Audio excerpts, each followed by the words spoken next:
Remind me, I got something else. Never mind.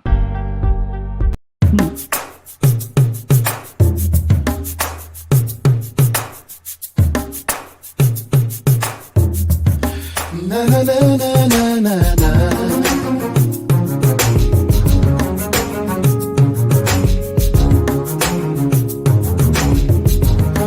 Na na na na na na na.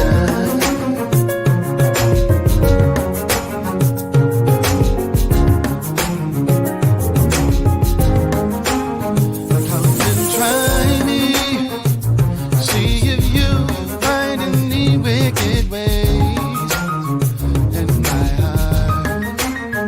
You can know me and take away. Good evening, everyone. Good evening. Good evening. I hope that you all are doing really well wherever you are, wherever you're from. Thank you so much for tuning in. This is the Life Show, and tonight we have a guest in the studio, and we are going to talk to our guest. But before we get to our guest, I just want to thank each and every person for tuning in, whether you're tuning in on YouTube, Facebook, Twitter, Twitch. Also, for those of you that are tuning in on our website, which is www.thelifeshowpodcast.com. Thank you so much. Also, for those of you that do not know, we are on Hoosier Heat Radio right now. That's what I said, RAT, right now. Okay. And so all you have to do is download that free Hoosier Heat Radio app tonight, and you can listen to us live wherever you are at. And so I'm thankful for you. I'm thankful for all of you that continue to support us time after time after time after time. Thank you for not getting tired of us. Thank you for not being bored with us. Thank you for always supporting us, because you make the difference. All right. And so with all of that, ladies and gentlemen, we have a VIP in the room. Okay. We have a VIP in the room. And actually, me and Paul, we go way back, way back. And Ooh, actually, yeah. not just me, but my wife as well. We go way back from, from middle school. I ain't gonna tell you, no, I'm gonna tell you my age, because I just turned yesterday 44, man. Can you believe it? Just turned 44 yesterday. So I'm thankful for another year. And then besides that, I got my brother, man, Paul, he's here. And so I'm thankful for you, Paul, for coming on, man. How you been, bro? Man, been good. Been busy. Been Yeah, good busy. So yeah, I'm yeah. good, man. Happy birthday. Wished you yesterday, but live and where we on air. Happy Yeah, birthday, man. Happy belated. Yes, sir. I Little young appreciate it. whippersnapper just turned 40, 44. The big Yeah, about to get football. your AAR. I know, right? I know. Yeah, man. Yeah, but happy birthday, man. Yeah, we go way back. We go way back. But Yeah. we don't get older, we get better. We get Well, better. we like a fine wine, man. It always gets better with time. Yes, yes, yes. I So can agree. I so can agree. I want to ask you, man, like your where did you grow up? And of course, we're gonna start where you grew up, and start there, and then we're gonna move along in some other things that we have going today. Okay. Well, I grew up Midtown in the Gary. I grew up 2-5. I Midtown. grew up, yeah, 23rd block of Buchanan. Yes, man. I had the best block. I had the one of the best childhoods. I wasn't a rich child, or wasn't spoiled and everything like that, man. But I just had a house full of love, and a house full of support, and a block full of love, and a block full of support. So, you know, it was being there was vital. You know, growing up there was vital. If I had to do it all over again, that's exactly where I'd be, 2-5, because I learned a lot. That block, that neighborhood, man, it shaped me, man. Yeah. It let me know, it let me know what was real, and it let me know what wasn't. It let me know to watch out for my back. You know, so you know that block, man. That block raised me, man. It taught me about gangsters, hustlers. It taught me about preachers and teachers. So That's you know, big. That's big, and man. it actually taught me that gangsters, hustlers, and preachers and teachers, they kind of go hand in hand sometimes. So yeah, man. So they all the same in one. Yeah, yeah, definitely, definitely. But man, Good yeah, deal. I, Well, I wouldn't you trade it for know, nothing. even as we grew up, I think that was the era that we were from. You know, because a lot of times, you know, in our era, we played outside. We really didn't have no video games and stuff like that, like the kids do now. So we really did not have any distraction outside of, you know, going to school with our friends. Yeah, that was basically it. It was like seeing what's going on now, seeing video games and stuff like that. Man, we was outside playing. It wasn't no, it was. I mean, it was video games. We had Atari and Coleco and all the other stuff, but for the majority, man, we was outside playing. We was all fit and trim, and you know what I'm saying. Yeah, man. That was That's the good good. old days, man. That's good. Yeah, those were Yeah. the good old days. And speaking of the good old days, man, I want to ask you, even growing up in the neighborhood that you grew up, what is the difference from your point of view? What is the difference that you saw then versus what you're seeing right now? You know, in different communities. Love and accountability. Um, you couldn't go down the street and you couldn't cuss nobody's mom out. You couldn't go down the street and act out. If you got whooped where you stood, that's the difference, man. Accountability. It's like everybody was accountable for everybody. It's like Yeah. the lady on the corner, she was she was the reporter. She was gonna make sure that, hey, if I see you acting out, I'm gonna let your mama know. Better believe And too. it was more like a village and a community back then. And I'm not saying that lacks now, but I'm saying that it kind of, we've gotten away from just holding each other accountable. Right. And also, one thing I noticed back then that I noticed now is that when I was growing up, there was always something to do. I mean, there was always a school you can go play basketball in. There was a summer program. There were summer jobs. There were different things. There was always something to do. We had, my teenage years, I spent the majority of my teenage years in church. So it was like there was always something to do. And Yeah. nowadays, it's just when you don't have anything to do in the community, it's kind of like, hey, I'm bored. Let me go get into something I ain't got no business getting into. And it's unfortunate, man. But looking back on it, man, I couldn't stand some of my neighbors because they were just snitches, man. It's like I couldn't do anything down the street. But looking back on it, man, I'm grateful, man. I'm grateful for every time they told. It's like, Yeah. My life could have went crazy, man. I could have been a statistic. Yeah. And that's why I say it's important, man. My block was my village, and Yeah. I'll never forget it, man. I'll never Yeah. forget it. So that's what the difference is nowadays, man.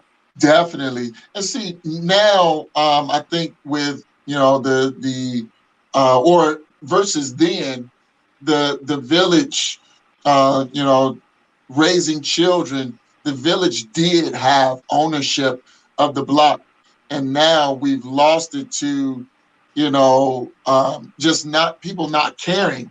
And so, in your mindset, how is there any way to improve where we are from where we've been?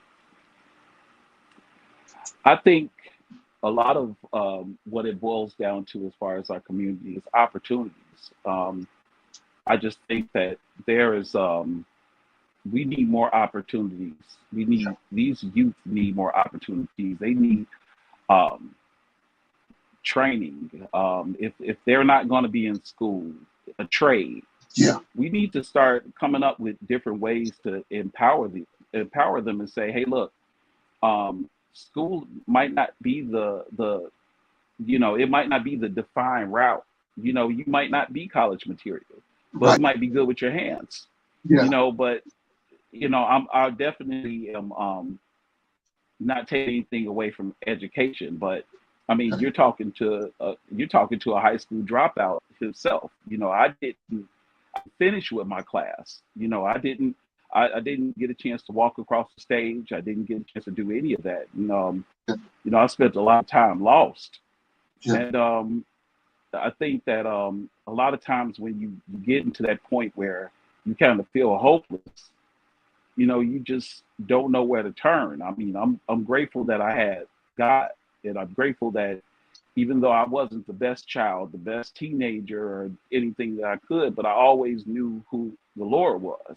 yeah. But I just I think that if we, as a whole, the church community, the government, I think if we start developing programs and trades and giving youth opportunities to find out what they want to do, or give them options of what they can do, I think that's a better way to improve a community. Just my opinion. That's good. Man, that's good information. And those are, as the communication is coming across the screen, those are facts. I'm so glad that you said that, because I remember that there was sports that we had, not just school sports, but I'm talking about intramural sports and different activities Yeah, that we yeah, had as kids, so that we could find ourselves. And even though a lot of times, especially us, we found ourselves in trouble. And as you alluded yeah. to, the here it is, you didn't walk across the stage. I did not either, because Yeah, I got my GED because I was a hard-headed one. I went and got my yeah, GED, and that's where I started life. And so now, I try to tell my children, man, look, especially my boys, man, America is not forgiving to a young black man. They really aren't. And so we gotta we no, gotta constantly be on our best behavior, because one strike can cost us the rest of our lives. man. I'm thinking back to summers when I was running. We had summer track program. We go up to Delta. I run for Steel City, Yeah. and Are you still we there? always, yeah, yeah. I guess I should have put do not disturb, Yeah. because it's like now all of a sudden you call it and the screen go black. Right. But yeah, but we always had something to do, and with summer track and different things like that. And through summer track, I got a chance to meet some of my toughest coaches. I got a chance to meet some men that they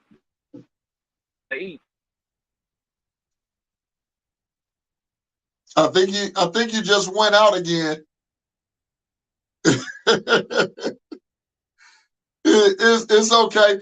But ladies and gentlemen, we're talking with Paul Kizer, and talking and sharing about his life, talking about his childhood and him being a young black man. Paul, are you back with us yet? Okay. yeah, So yeah. I'm back. I'm back. I'm oh, back. okay, there you go. There you go. Okay, I'm back. I had to put my phone on do not disturb. I'm so sorry. I usually kind of do this on a laptop or a tablet. I thought I was gonna be good, but the life of a photographer. I know it. It stays busy. And we I'm sorry. gonna get into that because that's why we brought you on the show, because we gonna get into the life of a photographer. Right now we're just talking about your childhood, where you grew up, and what your mentality is as a father now, as an adult, especially on our youth and our kids and what they have to look forward to. So what is your perception of, what do you believe that our children have to look up or look forward to, should I say? It's a lot that's hope. It's a lot of things that we look at now that just kind of seem hopeless. Yeah. And we look on the TV, it's I mean, every weekend, every week is something. It's someone that's 16 that did this. It's someone that's 20 that does this, and it's somebody that's now in the system. And it almost, I often tell especially kids, different kids at the church, nieces, nephews, and I often tell them I could not imagine growing up in this era. What they call bullying now, we used to actually call jiving, but we You're got right. to, but everything has gotten to the point where these children are getting bullied and taking their lives. It might seem dim, but there is always a way to improve. There's always a way to find something and channel your way into something good. I wish, looking back on it, all in my life, I had a lot of men that just sowed love into me and just kind of talked to me about the path. And a lot of stuff some brothers was trying to say to me, I wasn't trying to hear. I just wanted to be, I just want to be out there. Yeah. But a lot of times it was, I spent my life in church trying to search for my identity. It's like I wanted to be in church, but I loved hip hop. And the church that we grew up, you couldn't do things. So finding your identity, finding your place, not following the crowd, not following the influences of others, and carving out your own path. Everybody is talented in one way or another, in one thing or another.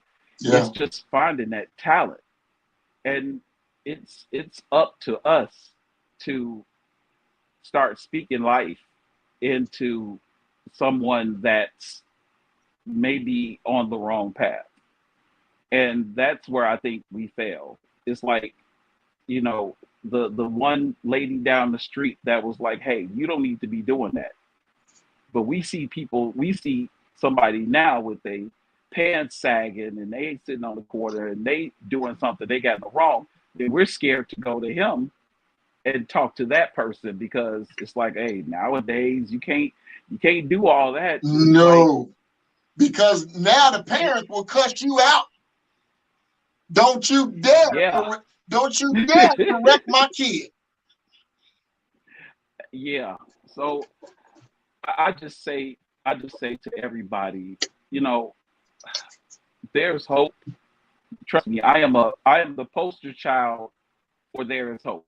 Yeah. Because if you look at the way that I grew up, or the income, my income of where I grew up, or if you base those on other statistics outside, high school dropout, no education, or different things like that. If you look at those statistics, I mean, technically I'm supposed to be locked up, or I'm supposed to be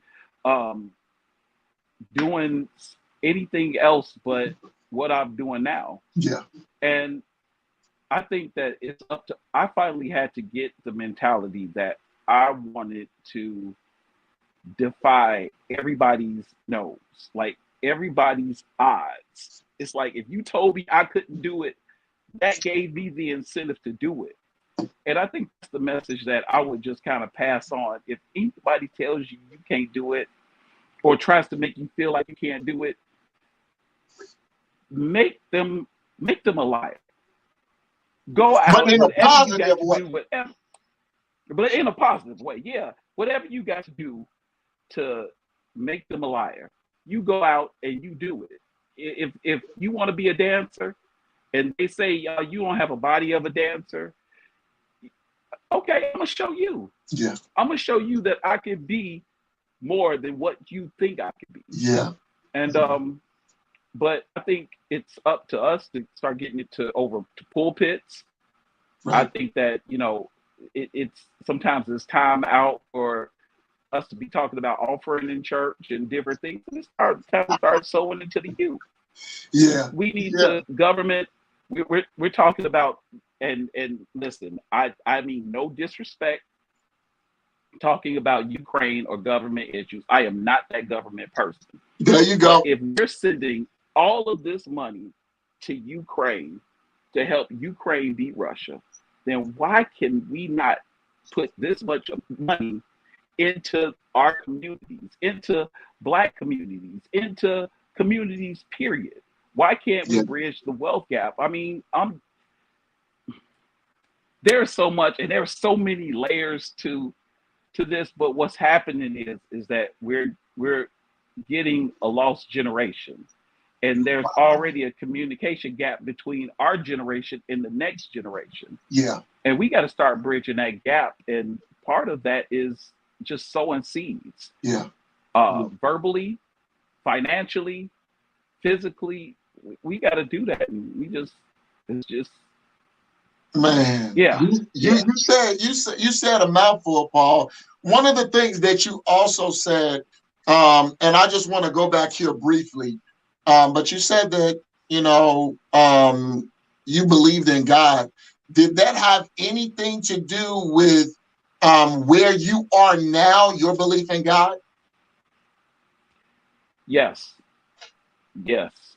I My life is, I'm the poster child of grace. Yeah.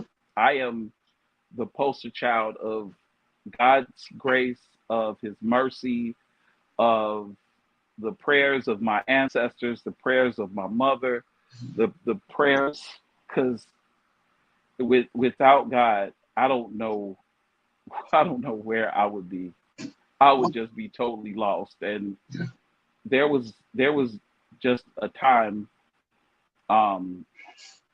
there was just a time where I had fell so far into different things that I was doing that I just felt like God just did not have a plan for me, and that my life would be better if I wasn't here on this earth. And I just had a moment where I wanted to just take my life. I just wanted to get out of here. I just wanted to be done with it all. Yeah. And that point, which was like the lowest point of my life, it led me to the fact that I'm standing here today. And Wow. it's nothing but the Lord. I can't blame it on any TED talk, anybody giving me positive messages or anything, man. It's all about the Lord. It's all about channeling those days when we were going to Monday night prayer, and Tuesday night Sunday school review, Wednesday Bible study, Thursday choir rehearsal, Friday praise, power, and deliverance, Saturday choir rehearsal again, and we was at church on Sunday from 8:30 in the morning till 6:30 at night. And You're then right. Monday we started it back over again. It's You're like right. you can't be around that environment for all that time and not pick up something. Yeah. And it's like, regardless of how my life was and how damaged my life was, even then, growing all the way up into adulthood, it's just the fact that God kept me. Yeah. It was nothing but God. Yeah. looking back on moments where I definitely was not supposed to be here, but Wow. it was just because of His grace, man. I I I attribute everything that I am, everything that I will be, I attribute all of that to God. Without Him, none of this that I'm actually growing into now, and the things that I'm doing now, none of it would have been possible without Him. Absolutely. Well, again, look, ladies and gentlemen, we are here talking with my good friend and my brother. He he is an extraordinary person, a humble man, and has been married now for what, 19, 20 years? Dude, we are in November. It'll be 20 years, man. It'll be 20 years. November 23rd. Yeah, man. Yeah. I know, Already? right? Dude, man, let me tell you. It's crazy though. It's crazy though, because going back to teenage years, man, I dated her when we were teenagers. But Ah, when I dated her, it's like man, I just thought I was the it. I did say IT, Saints. I did say IT. But we we connected. I was a car salesman out in Miller, okay. at Nielsen Buick when it was out there, and we I connected, remember. and I remember. I was just I got a second chance. And how many people get a second chance on being with somebody that you messed up with? Yep. And man, she wasn't trying to have no parts. She didn't want no parts. She was like, "Nah, I'm good. You hurt me the first time. I'm good." So it's nice talking to you again. But I just told her, if you give me this second chance, I won't let you down. And yeah, man, November 23rd, we will be married for 20 years. Yes, 20, yes. the big 2-0. Man, that's awesome, Yeah, man. so I gotta get something special. I gotta get something special. I'm taking all gift ideas. All gift ideas. Look, Yeah. all I can tell you is pray and go big. But nah, man, I got to, man, because I mean, through every venture, I mean, I've written 5 books. I recorded a CD. I've everything that I've ever wanted to accomplish. That Yeah. I was like, hey, look, honey, I'm about to go, and if I would have went to her and said, I need to go out in the back and build a rocket so I could go to the moon, she'd be like, all right, so first of all, where are you gonna get the parts from? And I'm gonna pray for you, and you're gonna get there. Everything that I've attempted to accomplish, man, she's been there every step of the way, man. So I can't say anything but I'm Man, just that grateful. is a phenomenal woman right there, man. A phenomenal Man, woman. And yeah. she has his back. When I tell you she's there, and everything that he's at that I've been at, she's been there. And I Yeah, don't no never, doubt. I don't remember a time that you was on the scene that she wasn't there too. I just don't. It has man, it has to be something rare. It has to be it has I mean, it's Yeah, literally got to be like a act of God or something. But usually, every event, every shoot,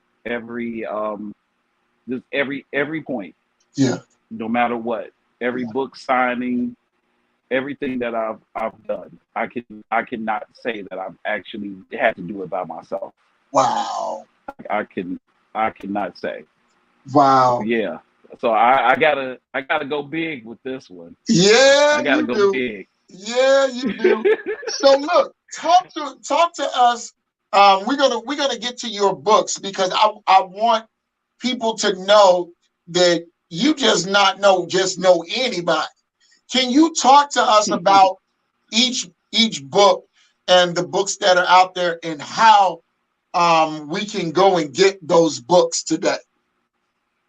So all of the books that I currently have, if you Google my name and type books on the end, you will find a link. You'll find a link to the book. Most of them are on Amazon, but I started I started writing just books of poetry, and I actually, to be honest with you, I started writing because I had, somebody basically kind of tell me that, or kind of made me feel like, because I wasn't a high school graduate or different things like that, I couldn't get it accomplished. And, I won't mention their names, right, but right. So I decided I just want to write a book of poetry. So I went and set out, and I set out because my selfish ambitions at first is set out to write this book of poetry. And, it turned into one book of poetry, which was Journey Through My Journal. Yeah. And it was just a book about growing up. It was a book about the faults, the missed opportunities, but how I'm still here. Yeah. And then I wrote a book of poetry called In Love. Yeah. Which is about loving God, loving your spouse, and loving yourself. My third book was Sounding Off because I was angry because of everything that was going on in the world during that time. It was like Hurricane Katrina, and they was talking about the levees breaking, and I was just upset. Like, as a Black man in America, I was just upset. It was like, man, we being beat. They flooded New Orleans. Here we go doing all of this. It's just unfair as a Black man. So after that, I just I took some time off writing, and I started to just have these thoughts about writing an actual novel. And I was writing a poem about a guy who's been hurt, and he was hurt by a woman. And he was, and the poem kind of started out, the artist formerly known as my lover, my friend, turned out to be insignificant and turned out to hurt me. I typed this in my phone one night, and I just put it off to the side.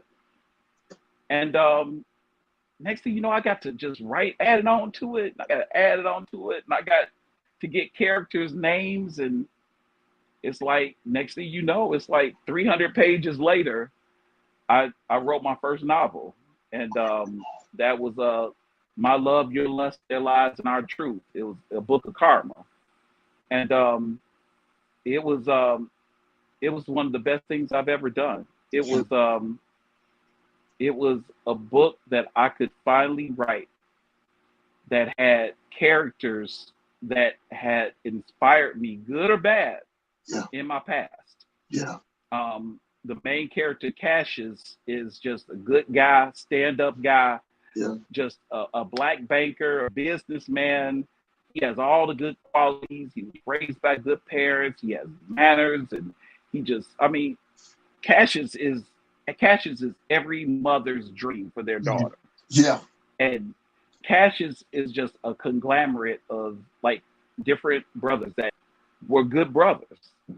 And then there's this guy named Avery in my book. And Avery is a mixture of every hustler, every swindler, he was a mixture of everybody that I knew to put that just like to run games, including myself. I'm not about to sit here, but and then there's Hope and London, which are again conglomerates of females that I knew that were just females, that were just cool females. Even some of the females I hang out now, just conglomerate of them. And then London is kind of some of those exes that you just don't want to ever think about again. Just kind of a mixture of that. So I put all of that into a book, into a novel, and I wrote my first novel, and it did really did well. And I just followed it up with part 2 3 or 4 years ago, which kind of got me into photography, but I'll talk about that later. But Now I just signed I signed a contract with a company called Nubian Audio. Yeah. And so now people will be able to go on audiobooks and they'll be able to type my name. And even if you're not a reader, you can sit down. Listen, I had a family member say to me, "Hey man, I would buy your book, but I don't read." I literally had a family member say it. I mean, I was just like, seriously? You couldn't, you, Wait. You wait. You just messed me up. Hold on. yeah, They yeah. said they would buy your book, but they can't read. No, they said, but they don't read. Which they could not know how to read. I don't really know, but yeah, sure enough. I mean, they could have just bought the book and set it on the mantle, but they was like, "Nah, I can't buy your book because I don't read." But I'm proud of you, dog. You know what I'm saying? So now it's no excuse. Now, in a little while time, you'll be able to just type in audio books and you can listen to it. Now, I mean, unless you lost your hearing or you really don't have an excuse there. So yeah, man. I am befuddled. I am befuddled. Yeah, bro. Look, I'm still trying. I'm still years later. I'm still trying to process that. Like, why would you even anyway? But right. that just goes to show you the moral of that story is that people that want to support you are going to support you regardless. They gonna have your back. They gonna support you. If you are selling oranges on the highway, if you are doing whatever you doing, people that love you and support you, they just gonna get behind you and they gonna support you. Yeah. You know what I'm saying? Yeah. And oftentimes the support you're looking for, I'm talking to you who's watching, the support you're looking for is not going to come from where you expect. Say that, man. It's not going to come from people that have your last name. It's going to come from strangers. It's going to come from people that you probably never even met before. So just saying that. Man, look, I couldn't have said it. I couldn't have said it no better. Look, ladies and gentlemen. We are talking to my brother, my friend, Paul Kizer. Now, of course, I've said it before and I'll say it again. Paul and I, we went to the same middle school. And it was wow. And, meeting him and us being in band together, man, Paul was always like the mature guy. Even though he got in trouble, he was still more mature than all of us. Yeah. But wow. Wow, man. Oh man. Yeah. Hey, yeah. I have to go back to middle school and know the instruments and then Mr. Pickett and all that, but we gonna hold that right there. Man, look. Oh man. Let's fast forward to how you got into photography, man. This fly photography. Can you introduce us? So going back to the book story, for the last book I wrote, I needed somebody to shoot my headshots. Okay. That's it. I just wanted a simple headshot. Hey, can I pay one of you photographers around here to do my headshot, please? That's all I need. Yeah. So one person is booked. One person I can't get in contact with. This person wants $250. I'm like, dude, I just want a picture to put on the back of my book. Does it cost? I had no idea. So I'm sitting around of that because my first novel, I put a selfie on the back and nobody really knew that. It was a selfie. So I'm like, I want to do it right this time. So I decided, you know what, for what they charging to do photo shoots, I'm gonna buy a camera and I'm gonna do it myself. That's what I'm gonna do.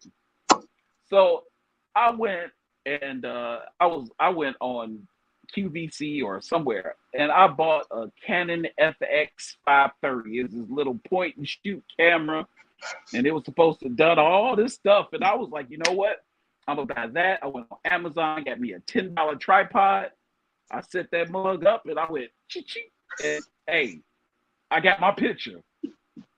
So around that time, I actually got a life coaching. I actually took classes to be a life coach, and as being a certified life coach, I wanted to start doing Instagram, like 60-second Instagrams of positivity, and I wanted to do that. So along with that tripod, I bought a stand and I bought a green screen, and I was like, man, I'm gonna do these green screens. And so I'm sitting at dinner one night and I'm talking to a friend of mine that goes to the church, and I'm like, yeah, I'm getting these videos. I bought a camera. I bought this green screen. I'm about to do this and do that. I wasn't thinking about photography. I wasn't thinking about photography. So I'm sitting in church one Sunday morning, about to walk in the choir stand, and that same friend, she walks up to me, sits right next to me, and said, hey, look, I'm on the church anniversary committee, and we're having a picnic. And I know you said you bought some camera equipment, but hey, you think you could take some pictures? And if anybody knows me, you already know 9 times out of 10, I'm going to say yes. Even if I don't know how to do it, I'm going to figure it out. I'm not going to turn down I'm not going to throw away my shot. So I said, yeah, thinking in my mind, what the heck did I just say? So I got on YouTube, and I started YouTubing photography, and I took that same little camera and I brought this 30-inch VZO TV and this HDMI plug, and I brought it to this church picnic, and I set the TV up to be a monitor so I take people's pictures and pop up on the screen. And I sat there for that church picnic, man, and I took everybody's pictures. And people love their pictures. I was like, yo, this is dope. And Leslie Dillon, Deacon Leslie Dillon, that's my homegirl. I tell her still to this day, I thank her for that opportunity. Because she saw something in me that I didn't see in me. You know, I just saw a camera, but God was opening me up to something totally different. So next thing you know, I just started I took trips. I took a trip to Canada, which Niagara Falls, took some pictures. And someone I call my brother, G. Luke, I grew up with him on Buchanan Street. His daughter was graduating. And he called me and said, hey, I want you to shoot my daughter's senior pictures. And I went over there, and man, I grabbed that camera and I shot her and her mom and everything. And man, to this day, I'm grateful for the people that gave me that opportunity, man, because now it's just like photography is just, it's probably the best thing one of the best things that I have ever done. It's grown into, it's more than taking pictures. And I often tell people that I don't take pictures, I capture history. It's not taking pictures with me. It's not about money. It's not about getting all these shoots and doing this. If you've ever been on a photo shoot with me, you felt the love. Yes, you did. I'm a witness. Had a good time. You've had a good time. If we shooting, you're gonna have a good time. If you don't feel confident about yourself, if you don't feel confident about yourself, about your body, about the way you look, by the time you leave that shoot, that's why I call it fly. First loving yourself. And I understand that we all love God, and God is in a total other realm by himself. But man, you don't know how many shoots I've been on for people who wanted to experience, but felt like maybe their stomach was poking out, maybe they gained a few pounds, but they wanted a photo shoot. And it's like, man, come get your picture taken. So it's been like a ministry to me, man. Yeah. I've Yeah. met some Yeah. amazing people. I've had some amazing opportunities, man, and it all started from literally somebody just giving me the runaround and me saying, "Okay, I'll show you." So 3 years, even through the pandemic, I literally every weekend through the pandemic, I had a shoot. Wow. Literally, like face mask and all. I'm sitting in literally in people's houses, all masked up, and literally with my backdrops and my cameras, and man, it's been a blessing all the way through the. I literally God built business through the pandemic because that's when Fly took off. I am a witness to the magic that happens once this man get a camera in his hands. I'm a witness, not just me, but my wife as well. There's pictures that we've taken that we can't even release yet because we haven't arrived to our destination yet. But right. I've been tempted. I know. Look, I know. So you almost got one for your birthday yesterday. Yeah, I seen it, and I'm like, hey, wait a minute. But look, that one was okay. But anyway, it's okay. But here it is now, Paul. You have done so many events with your camera, and you have helped so many people until now. You're photographing not just individuals but families that have come on because of the essence of your work. And that's a blessing, man. It's been, man, it's been amazing, man. It's amazing to be able to be a blessing to somebody that, or be a blessing to a senior whose parent may not have had a bunch of money for an expensive shoot or something like that.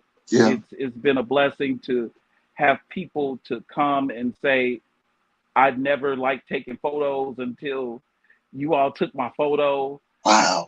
It's been a blessing to see, I'm scrolling through Facebook and it's always amazing to see the picture that I took.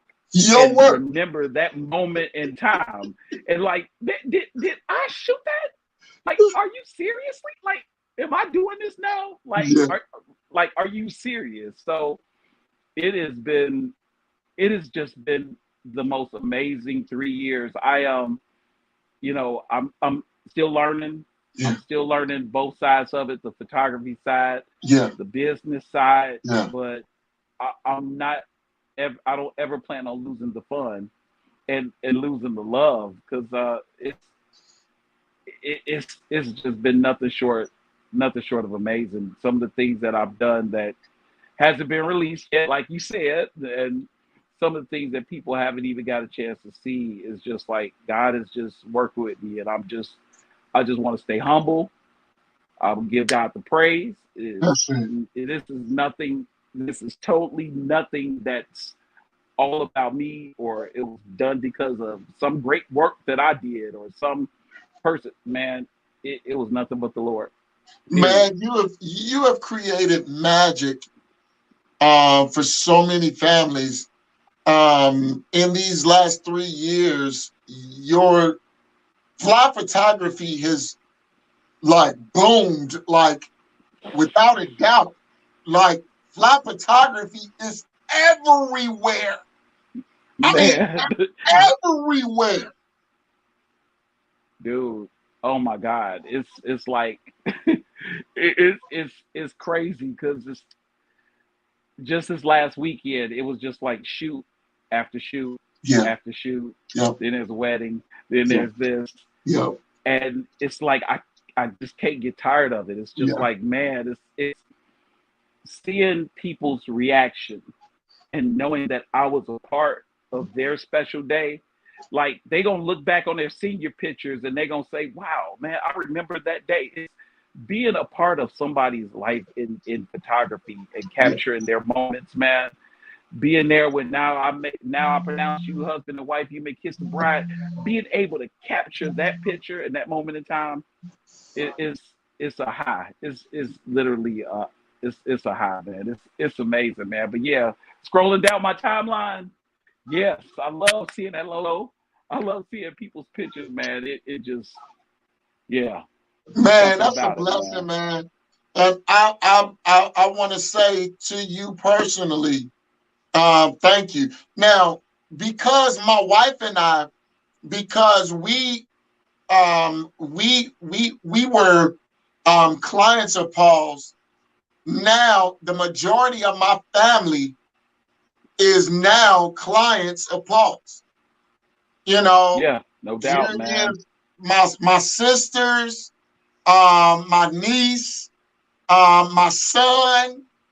I mean, Yeah, the majority of my family is a client of Paul because my wife and I, we've known Paul for years, and my wife longer than I have, but yeah, still, man, over 20 years of friendship, and man, we just keep on, sticking around one another, and doing different great things. Matter of fact, if you know anything, you will find out, ladies and gentlemen, that the Life Show logo that you see, the Life Show logo that you see everywhere, you got to know where it come from. It come from this man. He created the Life Show logo. So everywhere that you see the Life Show at, you looking right at the creator of the Life Show logo. And so, man, no doubt. it was a privilege to bring you on and to get your story on, and to make sure that people know what you're doing out here and the impact that you're making on lives and that you continue to make on lives. And then on top of that, you still work full time and you do photography. How in the world do you find the time, my friend? Lord. Dude, man, it is it's a lot Yeah, sometimes, but it's good. But it's good. yeah, You know, I was I used to actually do pest control before I started working the job that I work now, and yeah, I always found time for it because it was it was a way to another way to make a living, but it yeah, was something that I did not enjoy, yeah, but it was something that I did to make a living. yeah, But oh my God, thinking about now being able to do something that I love, like yeah. not only do I love photography, Cherie, I love you too, sis. Not only not that's man, that's my girl right there. But not only doing photography, but doing logos, but doing flyers. If you Yeah, see event flyers, yeah, if you look down at the bottom and you see the little logo of the dude pointing the camera, most of the time is my. But doing all of this is what I enjoy. It's what I enjoy doing, man. It's just wow. like getting lost, getting caught in the zone, and you know, a lot of times it just it's God that gives me strength. But like I say, Yeah, it's good. yeah, It's all I enjoy the edits. I enjoy the shoots. I enjoy creating, man. I don't want to not take advantage yeah, of what God has given me. yeah, Like there were so many things in the past. I think about some of the people that I grew up with. I grew up on a block full of stars. Like the yeah, Buchanan, I just knew there were gonna be hoop stars, there was gonna be NBA players and doctors and lawyers. I grew up on a block full of stars. yeah, And a lot of people that I grew up with or went to school with never got a chance to achieve their dream. They never got a mm, chance to walk in their destiny. They never got a chance to see what their life is going to be. Yeah. You know, I want to take every opportunity to just be great. Wow. I don't want to miss a moment. If God gives me an opportunity to do something dope, I want to take that opportunity. I want to take that shot. I don't want to go my life saying, I did not take that shot. I did not do that shoot. Yeah. I did not create that logo or that flyer. I have to. It's like it's just something in me that just drives me to say, I have to do this because I've spent so much time wasting time. Yeah. Like I wish I would have found photography. I wish I would have found it as a teenager. And I actually had a counselor at Beckman, Mr. Saunders. He was a counselor at Beckman. Yeah. Mr. Saunders urged me after getting Title 20 in junior high school. When I finally got my black butt back into junior high school, Mr. Saunders told me then about photography.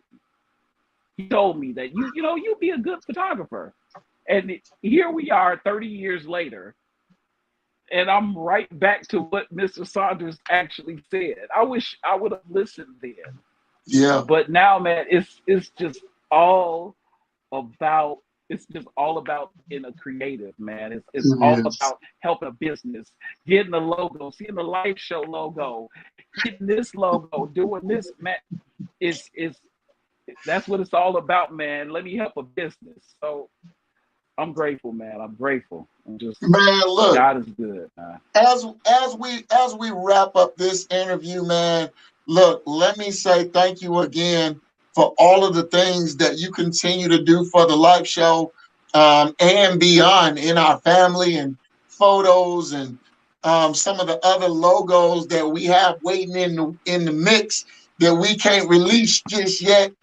We got a lot of stuff going on, me and my wife. But thank you for being true. Thank you for being a friend. Thank you for being a brother, man. That we can call it. Man, we can call this man 10 o'clock at night. And if he up, he'll answer. If not, he'll call the next day. Hey, man, I'm sorry, man. I was predisposed. But thank you, man. Thank you for all that you continue to do. And God bless your business, that you will flourish beyond the point, even where you are. And so I'm so thankful that you came on. I'm so appreciative. Thanks for having me, man. For you and your wife. Tell sis, man, thank you. Thank you for loaning to us. Hey, man, and thank you and Cherie, man, for being so supportive, man. The Brown family, man. Y'all really put on for me, man. I'm forever grateful for that, man. Thank you for everything. Absolutely. So look, next week, you all, next Wednesday, you all don't want to forget, we're going to have another interview. And that interview will be from a person all the way from Galax, Virginia. Her name is Jill Burcham, and y'all gonna hear her story later on next week, but y'all don't want to miss this interview next week. Paul, again, thank you so much. Man, the live show is out, man. Look, tune in to all of the shows. You may learn something. Even if not, like, comment, share it on. We getting up out of here. Until next time, guess what? Peace.